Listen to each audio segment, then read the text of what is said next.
It's something which we just like we just learn, not understanding. But understanding is mean like if we have like learned something or if we have heard something, so we become curious to understand the theory behind it. Yes, definitely, yes. When we memorize something, we have to go with the statements and words that this is what is written. But if we try to understand, as ma'am said, we have all the answers related to it. We are just satisfying our curiosity, and when we understand something, this is how it works, this is why it is actually important, and this is where we can use it. Then it directly goes to our memory. And we do not need to learn it word by word because we already know the pattern, we already know the basic information about it. We gain that. So we do not need to memorize it. It already is fixed in our mind. And then when we become curious about something, it works as an intrinsic motivation. Think about it. Uh, there was one guy who was fired by Elon Musk, who is the owner of Tesla. And now he owns an organization worth 6,000 crores. Was he the first one who was fired from his superior, or was he the last one? Think.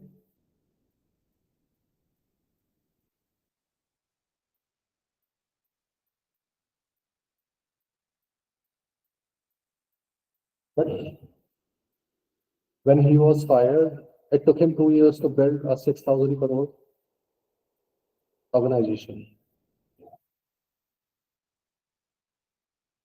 He was the first one to develop that. What changed?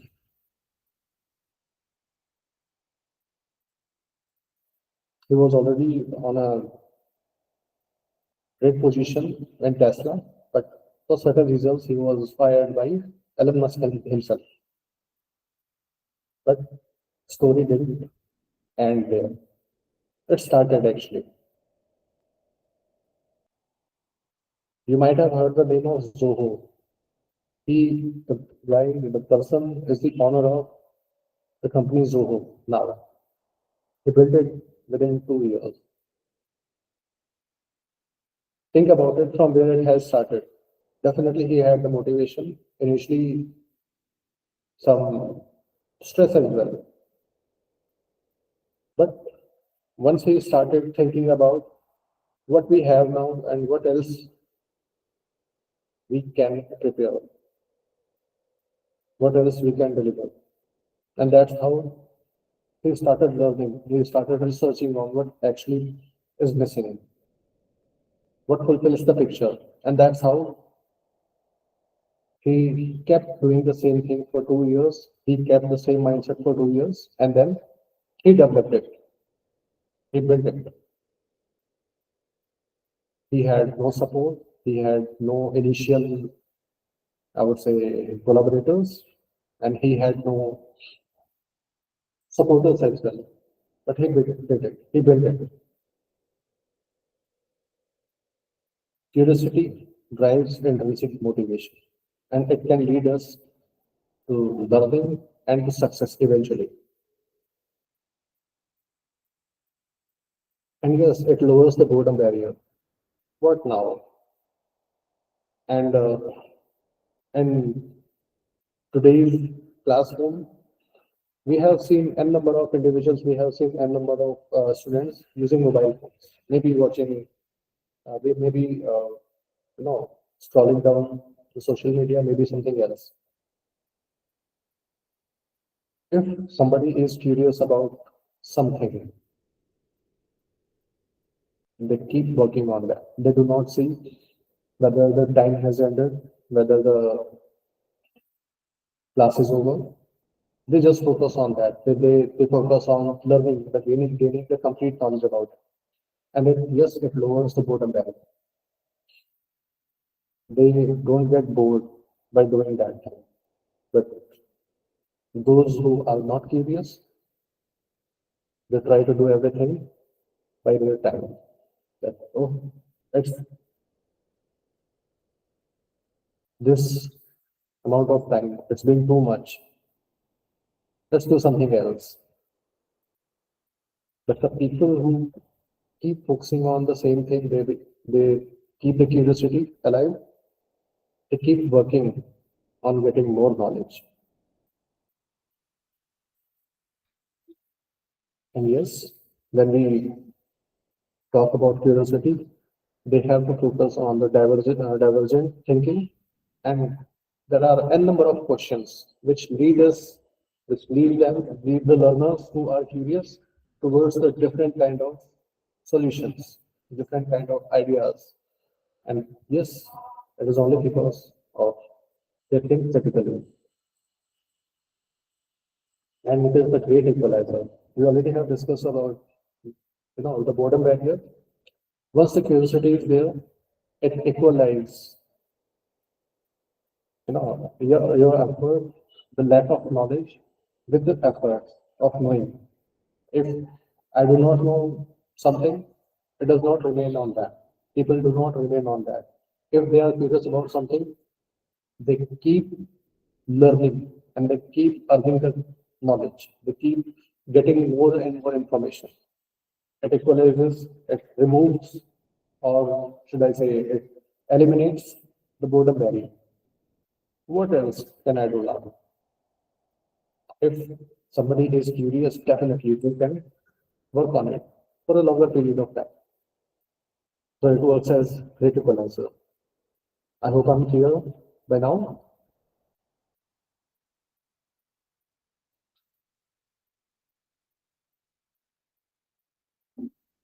So I think there are no questions till now. So, may I ask one thing? Please. Sir, as you have mentioned that curiosity act as a mental glue for memory.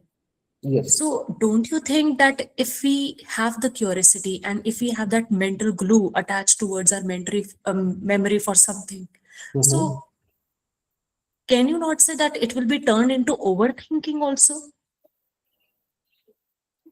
If something is glued Mhm. towards our mental level, particularly, and it keeps on memorizing towards it, related to some curiosity, generating curiosity, and we are thinking about it every day, every time. So, doesn't it bring like overthinking within us? If I say it is partially correct, then think about it. If I'm thinking about something, all right, and instead of focusing on what can be the solution, how can I get that particular knowledge? How I can get it out of my mind in any kind of situation, in different kind of situation, we all think like that. If we're focusing on how, if we do not focus on how, it will become the part of, I would say, it will stress us out. Eventually, initially, it will work as, as an anxiety tool, and slowly and gradually, it becomes what we have said, overthinking. But instead of overthinking, how I can solve it, how I can learn more, what else I can do. Then, instead of going into stress, you'll find out the solution. And this is how curiosity pushes you to think. But it's up to an individual how they direct their curiosity. Do they remain stale? Do they remain inactive? Then, yes, definitely it will go to overthinking and stress. But Agreed, sir. if we keep working on it, no, I don't have to stop until I find out the answer. Maybe right, maybe wrong. If the answer is wrong, if what information they have, find out, if that is wrong, then what else is there? How else I can come, how else I can suffice? for my curiosity? What else is there? Which is the right answer? What's the thing which can simply fulfill my curiosity? And then, Exactly, sir. Agreed. but yes, curious, these kind of learners, they think a lot. Not Yes, sir. overthinking, but divergent kind of thinking that they keep thinking about what else I can learn, how else it can be utilized. Okay. Thank you, sir. Thank you for your answer. Welcome. Now, can we move forward?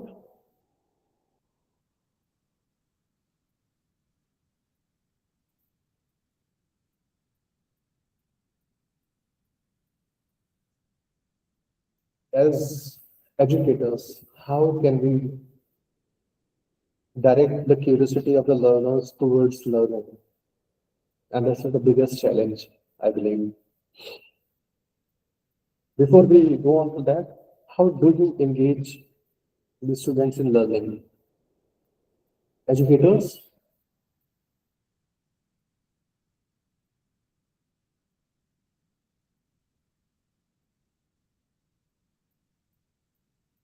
or how should we involve students in the learning? That yes, we all are there, we all are learning. How can we think?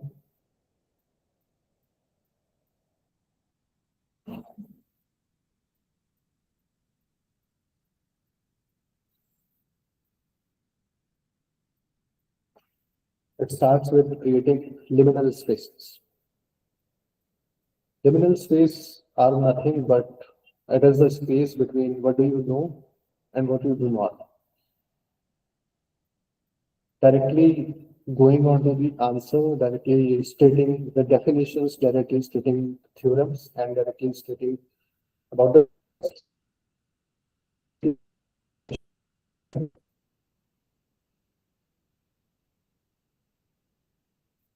it should not go too far that it will simply burst their emotions out.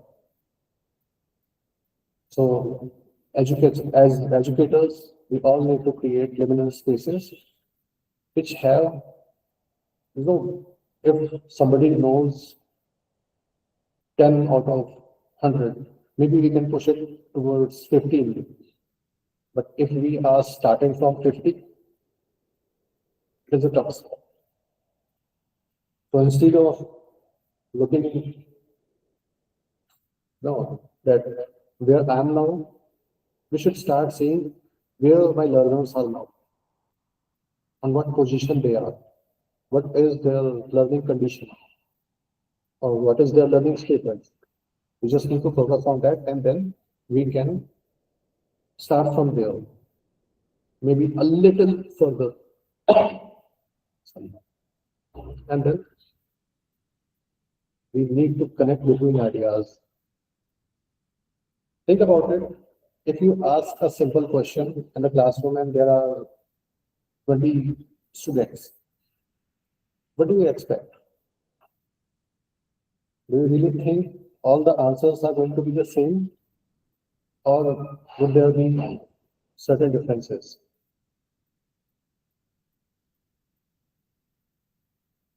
It does not go like just right or wrong. And here I would like to quote one thing, there are no ideas like bad ideas. No idea is a bad idea. But how it connects with that particular thing which we are delivering, which we are discussing about. Only those ideas can make it further, can make people curious about that.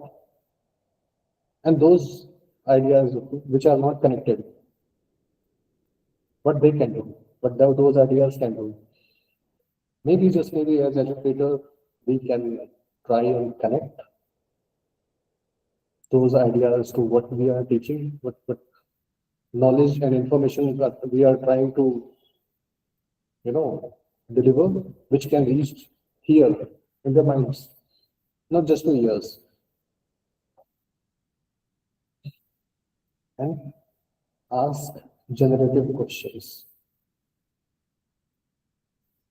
What are generative questions? Okay. These are kind of questions which simply push people to think more, ideate more. What else can be done? What else can be the answer? What else can be the right answer?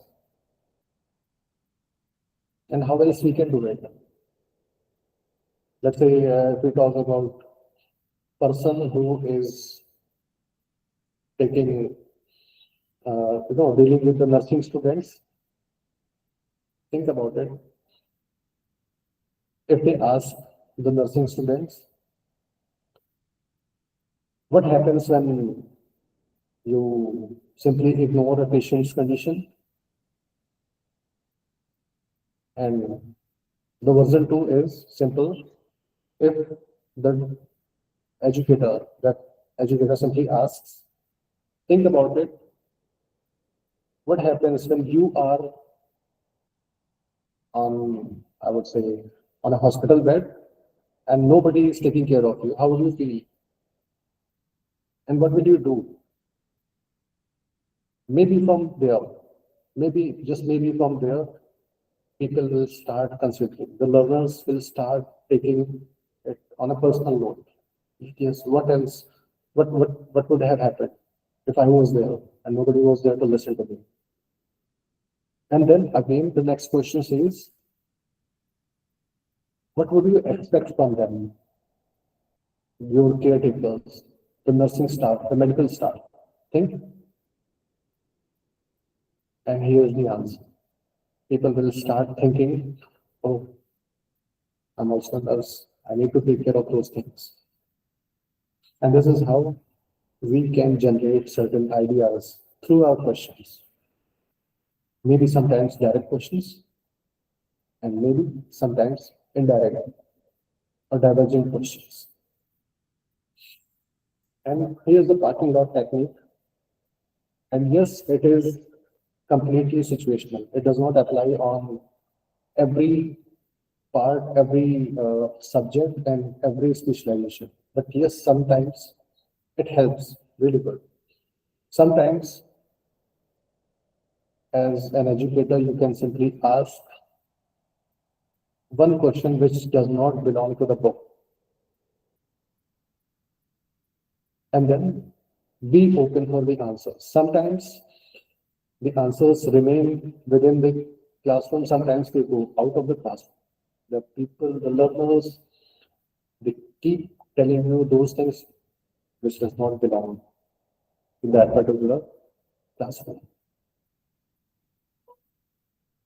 And slowly and gradually, you can turn everybody's head towards the right thing, towards what you were trying to deliver, what you were trying to, focus on. From a little informal way, slowly and gradually, you turn their heads towards completely formal learning. And yes, when you are using these things, when you create curiosity as a learner, you should be ready for the questions you're not prepared for or you have not expected. Simply, by not prepared for, I do not mean that you do not know, but that particular knowledge is for something else. This is how. So you should be ready for the unpredictable questions and unpredictable responses as well. And that's how we can all generate the curiosity. And once it is generated, the next thing in the cycle starts. That's called questions during the lecture. Again, I would say all these things are situational. Think about it. If you are initiating something new, there can be a number of questions we can handle as educator. But If there is something which requires high focus, definitely during that, I would say, process, slowly, and we can simply take our learners towards that, towards theory and practicals. But it should always start from the question. Think about it. In 1 hour session, if I take 45 minutes just for delivering lectures and I stop everybody from asking questions, I simply prohibit them from asking questions. That no question should be asked before I finish. And once I finish, you're free. And they are highly, I would say, volatile. The curiosity, it does not suffice instantly. It may be, just maybe, it may be severe. So it should be like once one point is finished, maybe just maybe there might be certain questions. You should expect certain questions which are asked, which are to be asked. Otherwise, it will be really, really monologue. Oh, I'm speaking, nobody else is responding, everybody is just nodding their heads. Everybody understands. It means there is no question. And once there is no question, there is no curiosity.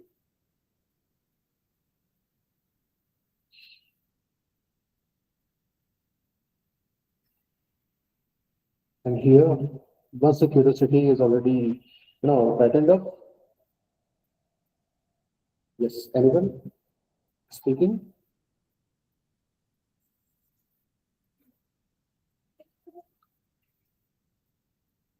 Curiosity leads us to a question, a statement. I do not know this. I do not know how it works. I do not know why it is very important. Then we need to solve that issue.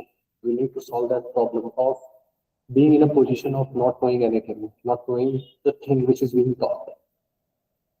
We need to be creative with that. We need to be creative in terms of learning, and we need to introduce creativity to the students as well. It's not about being rhetoric, or it's not being about artistic and giving answers or finding all the solutions. It is majorly about reframing and connecting. If somebody has asked a question and that question is not clear, first it should be clarified. Ask students to clarify and how it connects with what you are teaching, what topic which you are covering, the lessons which you are trying to deliver. And if they connect, they would start using it.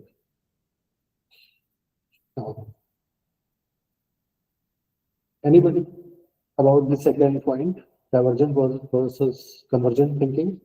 What exactly these are?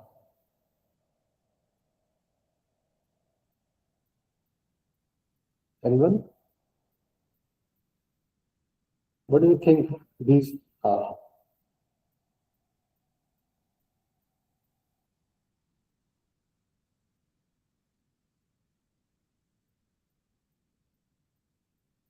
What is it? In terms of learning, do we need to be divergent? In terms of thinking? Think? Or as an educator, do we really need different opinions or different ideas during our classrooms? Think? Or do we require somebody, some kind of people, some kind of learners who are just yes people? Understood? Yes. Learn? Yes. Can you write an answer, an assignment? Yes. Or you want people, you want learners who have a number of questions on that. And different opinions, different ways. Actually, in classrooms, these two are the part of one simple cycle. It starts with a divergent thinking and it ends up on the convergent thinking. As an educator, if you have question, if you have, put in a question and you have, removed all the filters that yes, you can simply speak whatever you want, but it should be connected to that particular point, that particular topic which we are covering. Maybe, just maybe, answers can be different just because of the different thought patterns. Initially, it starts from you. Think about it. At times, why sun rises in the east and sets down in the west?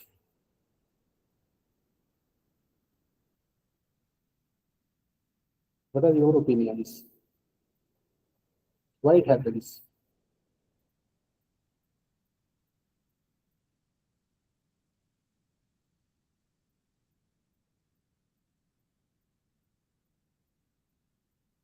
Think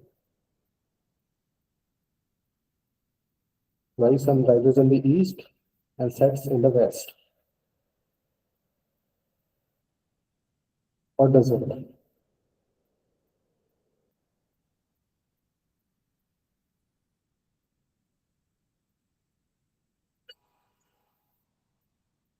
I need responses. Now, sorry, there is some disturbance.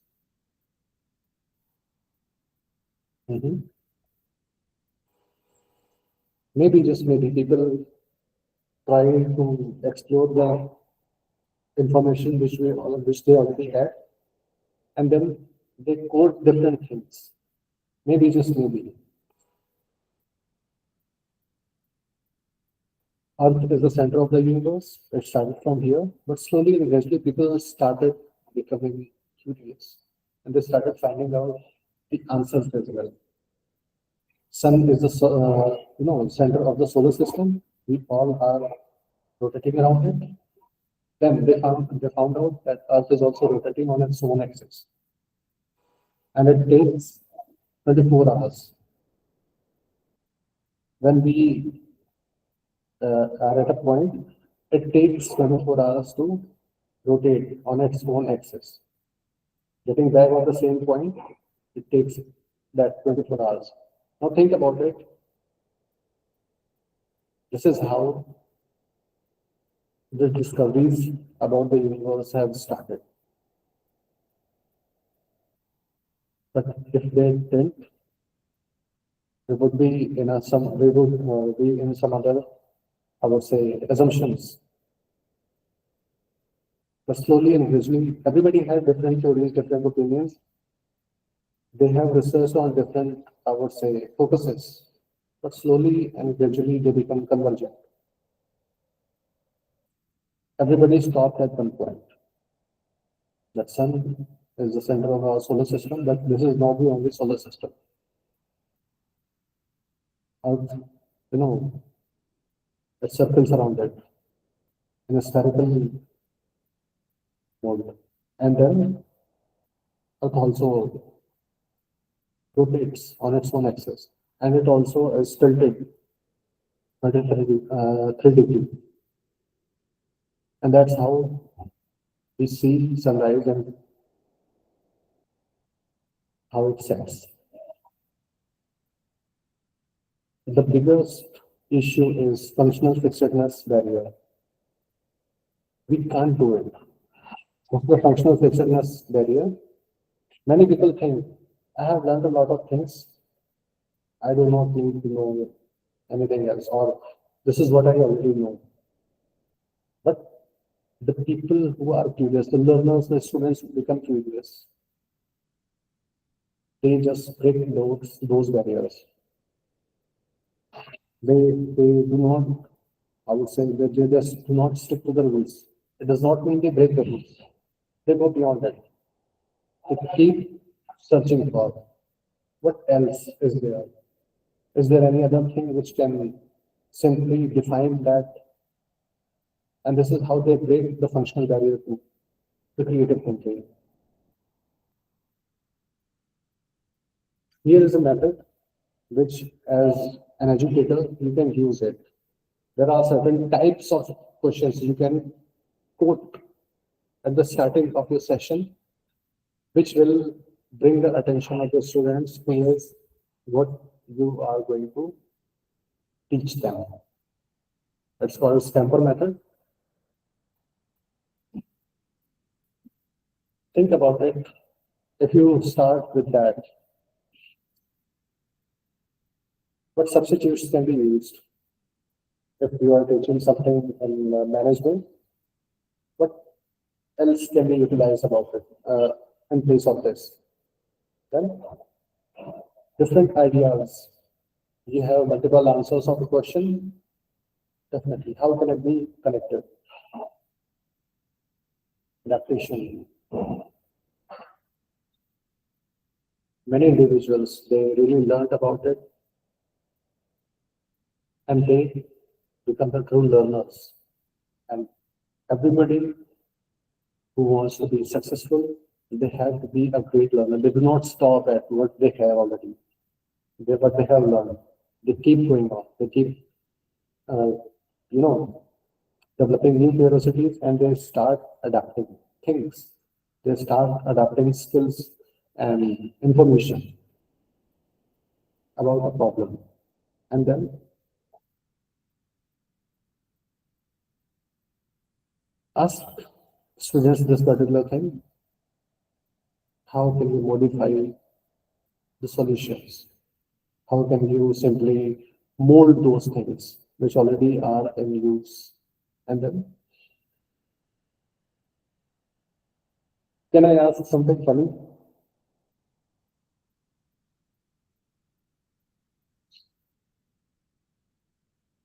Think about it. Everybody has seen a pen.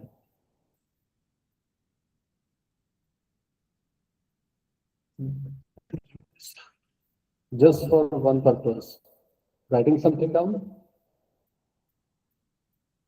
Can anyone tell me 3 more uses of a pen? Simple. Anyone?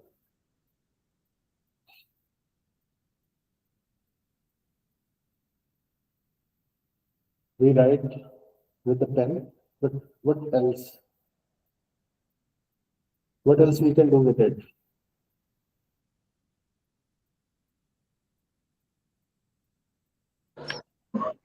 Sir, it depends person to person how a person uses it. Like if we talk about a man, apart from writing, we can use it as we are professionals, so we can put it in the blazer and as a brooch we can put it on. Sorry, I'm just saying like that, but apart from that. We can use it as a holder, like if we want to tug in 3, 4, 5 pages together, so we put the cap of the pen onto the pages, and then we can also use it as when we are reading something, instead if we don't have any kind of a paper it to where we were reading, so we put it the pen basically there, so when we are opening the book next time, so we get to know what we were reading last because we kept the pen there. So that's what I think, sir. Definitely. And all these 3 are really, really good uses of pen. But since when you started thinking about these things?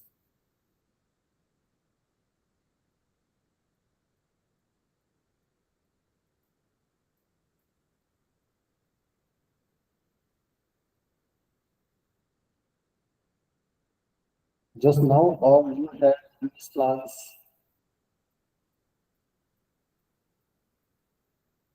for a long period of time? Think.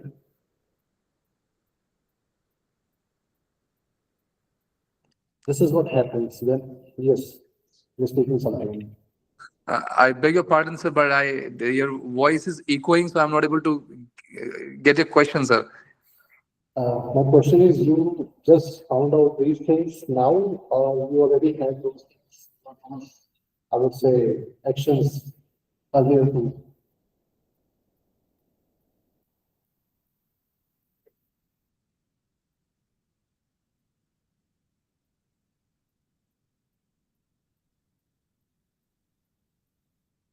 You already had those ideas earlier, or you simply developed it now? Sir, I just developed it now because when you ask the question, and then I start thinking about it. Okay, what could be the use of the pen? Yes, I believe you already have the answer of this now. Curiosity leads towards the solutions. And you have to think critically, what else is the uses? What else are the uses of those pen which we are using? And this is how curiosity builds different utilizational schemes. And this is the method which we all can use as educators to our learners. We can focus these particular things on them. And yes, every single word, every single question can be utilized on different points of time. I hope now it is clear to all.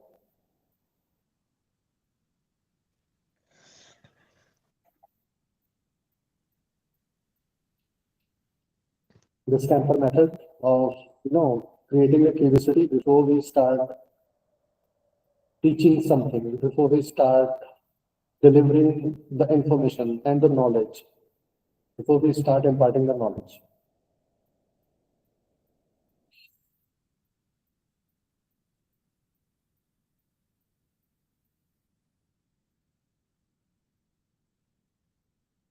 And to be creative in terms of our own thoughts, we need to reframe the problems. What exactly the problem is. Think about it. It's a common and it is simply out of the topic question.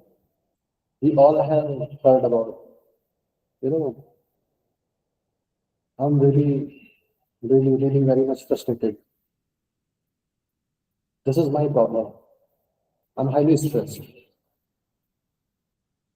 But is this really the problem or is this the outcome?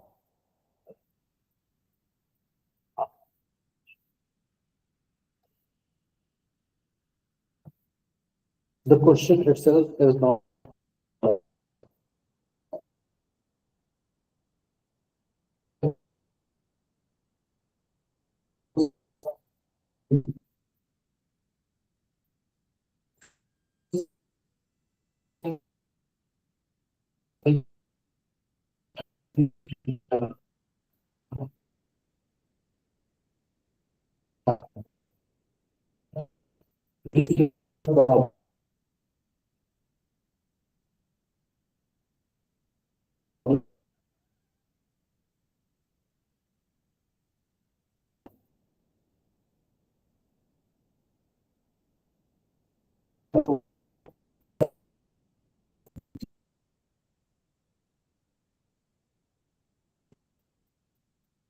Biggest challenges for the trainers and teachers. How can I get more students to show up to the library? This is the initial problem.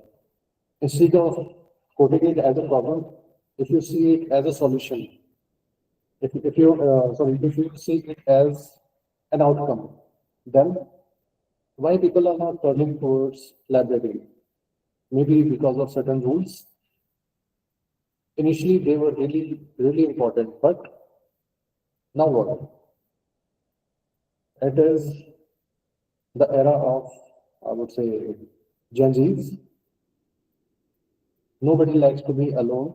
Everybody wants to be busy somewhere with some people, with their friends maybe, or with something else. And we all can see that if somebody is not doing anything, they are just falling down the mobile phones. They want to be engaged. And if we take it as a solution, and in library, nobody is allowed to use phones and nobody is allowed to talk loudly. But what if we can convert it if we can make it as a social place with certain rules, definitely, yes. This is how we define the problem. How can I make the library the most social place on campus? With rules. Think there might maybe different minds, maybe different ideas, with different books. And they can discuss things, topics, maybe books, lessons, with different people. And they get a number of different ideas too. What would help? What would happen then? If students are sitting together discussing on the same thing, same topic, same book, or same subject, what can happen?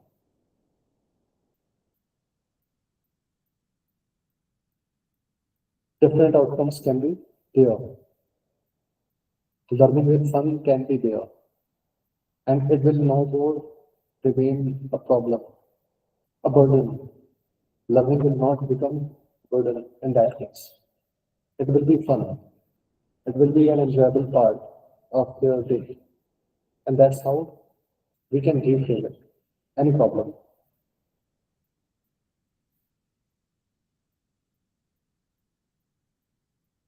And definitely, critical thinking, it's not just about thinking hard, it's about, clarifying the things, clarifying the goals of teaching. Why I'm teaching? Why am I educating people? Think, definitely it's my job, but am I just delivering the information or am I making learners understood, making learners grow? And then we need to ideate certain things. We need to accept, we need to be open for divergent thinking too. That because the general ideas they come from the divergent thinking without limiting people too much. Again, I'm saying too much. And then once you have the ideas, you need to develop the best raw idea and workable solutions. How it can be there, how it can really work. And then implement those ideas. We need to generate an action plan and we need to work on that consistently. And this is how we can really enhance critical thinking. There's one particular saying, I would say, misconception is there. Free minds can think critically. No. The solution of a problem, the learnings can only happen when we have the challenges. The learners have the challenges. So, if as an educator we put the limit that yes, these are the rules, it cannot be broken. Whatever you want to do, whatever solution you want to provide, whatever theory you want to build, you can. These rules are universal. Then only people will start finding the right solution. People will start finding the right way of learning. It always starts with a problem statement that yes, this is the problem and this is how we should do it. And then what are the constants? What are the rules which cannot be broken? What are the points which cannot be ignored or overpowered? And then what now? This is the problem. These are the constants. These are the limits which we cannot go beyond. Now what we can do? What are the options which we have? And these are the constants which lead us to learning really quick. Now I'll just finish it with one thing. People, learners, students, those who are compliant learners, they are really, really afraid of being wrong. They really want to learn everything. They really want to, memorize everything. And when asked something, they always have a curiosity, they always have a doubt of being wrong. And this is why people do not speak, learners do not speak. So we can use two hats from Edward de Bono's Six Thinking Hats. First one is the black hat. When somebody is putting their ideas, when we are trying to develop a curiosity in individuals and lovers, we can ask for stopping the criticism. The black hat should not be there initially. And then the green hat should be there. It should be, creativity should be there when you are seeking for the answers, when you are trying to develop the curiosity in the learners. You should be open for that. That yes, this can be the answer. The things, ideas are different, and yes, it can happen. Black hat should be used in the end. And this is how we can complete the cycle, starting from the curiosity, going up to the creativity, creative thinking, and that will lead us to learning really great. They will not remain students anymore. They will become people, they will become, I would say, the discoverers, the people who discover the new things. And here I will finish.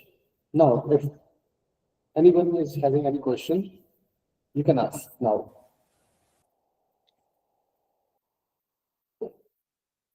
Okay, participants, we are up for question and answer segment. So I request everyone, if you wish to ask any question or share reflections on today's session, so please raise your hand using Google Meet option, or you can just unmute yourself and do the same.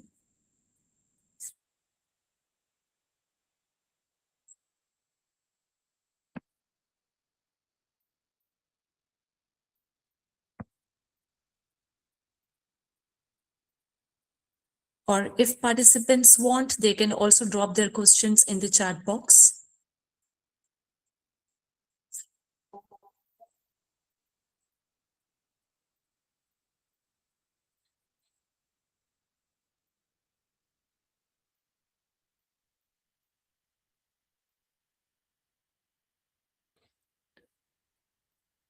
Okay. Anyone who has any question or any reflections for today's session?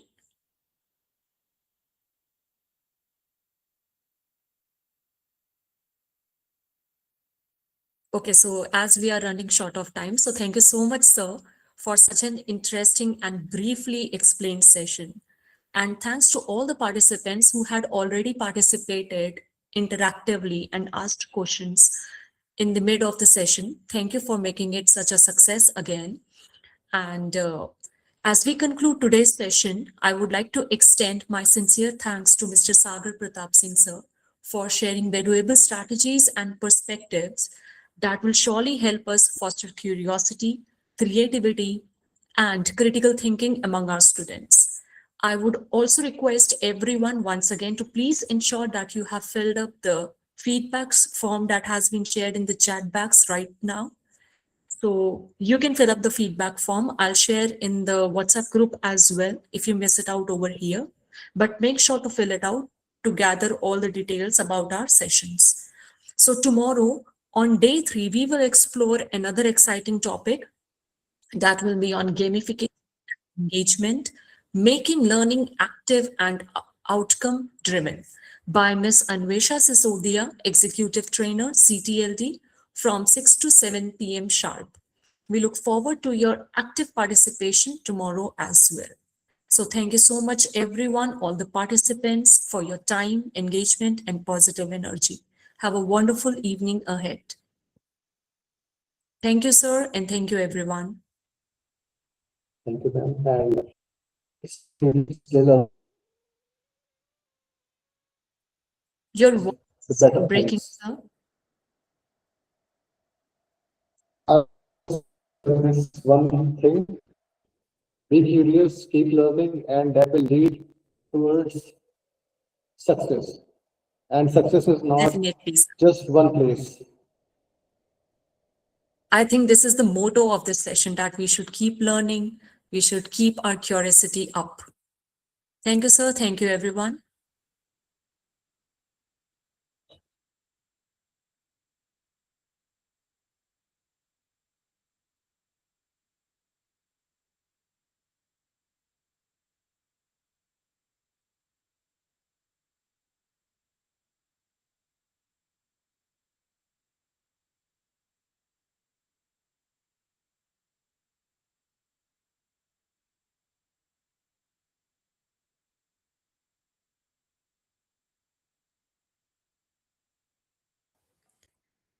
All the participants are requested to leave the session as it is over.